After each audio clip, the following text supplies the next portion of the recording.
বগলামাৰী আঞ্চলিক ৰঙালী বিহুৰ আজি এই বিহুৰ বাতৰিত উপস্থিত হোৱা বিহু উদযাপন সমিতিৰ সন্মানীয় সভাপতি প্ৰমুখে বিষয়ববীয়াসকল আমাৰ বিহু পতাকা উত্তোলক ডাঙৰীয়া বাছ ডাঙৰীয়া লগতে খেল উৎপাদক মোৰ বন্ধু আবাহন ৰায় ডাঙৰীয়া উপস্থিত আই মাতৃসকল লগতে কল কল ভাইটি ভণ্টিহঁত জয় জয়তে আপোনালোকলৈ মই নতুন বছৰৰ আন্তৰিক শ্ৰদ্ধা আৰু শুভেচ্ছা যাচিছোঁ। আজি আপোনালোকৰ বিহুতলিত আহি মই অতিকৈ আনন্দিত হৈছোঁ আৰু নিজকে নিজে ধন্য মানিছোঁ। মই আজি বিহু উদযাপন সমিতিয়ে মোক আজি ক্ৰীড়া পতাকাখনৰ উত্তোলন কৰাৰ বাবে যি গুৰু দায়িত্ব অৰ্পণ কৰি আহিছে, মই আমন্ত্ৰণ পত্ৰ পাই আপোনালোকৰ বিহুতলিত আহি উপস্থিত হৈছোঁ। মই অৱশ্যে বিহুৰ বিষয়ে ক'বলৈ খোজা নাই।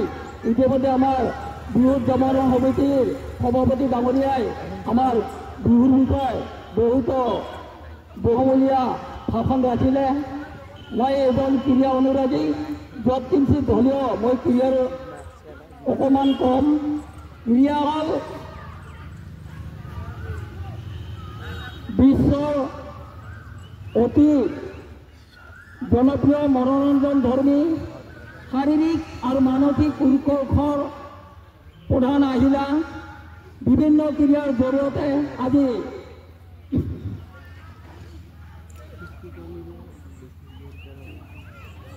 খেলুৱৈসকলে আৰু খেলৰ যোগেদি আমাৰ বিশ্বত খেলিব পাৰিছে।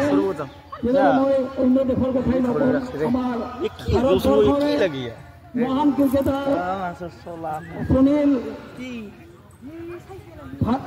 গাভাস্কাৰ, কপিল দেৱ, শচীন তেণ্ডুলকাৰ আদিকে কৰি বিৰাট কোহলি, আমাৰ অসমৰ ভোগেশ্বৰ বৰুৱা, লাভলীনা বৰগোহাঁই, হিমা দাস, এলভিছ হাজৰিকা বা ৰিয়াজ পৰাগ আদিকে ধৰি আজি বিশ্বৰ দৰবাৰত সক্ষম হৈছে। গতিকে মই আশা ৰাখিছোঁ আমাৰ এই গাঁৱলীয়া অঞ্চলবিলাকৰ পৰাও অনাগত দিনত গ্ৰাম্য ক্ৰীড়াৰ জৰিয়তে খেলাৰ বাবে মই ইয়াৰে অনুৰোধ জনাইছোঁ আৰু সকলোকে অংশগ্ৰহণ কৰাৰ কাৰণে মই অনুৰোধ জনাইছোঁ। মই চমু ভাষণ ইমানতে সামৰিছোঁ। ধন্যবাদ। জয় অসম।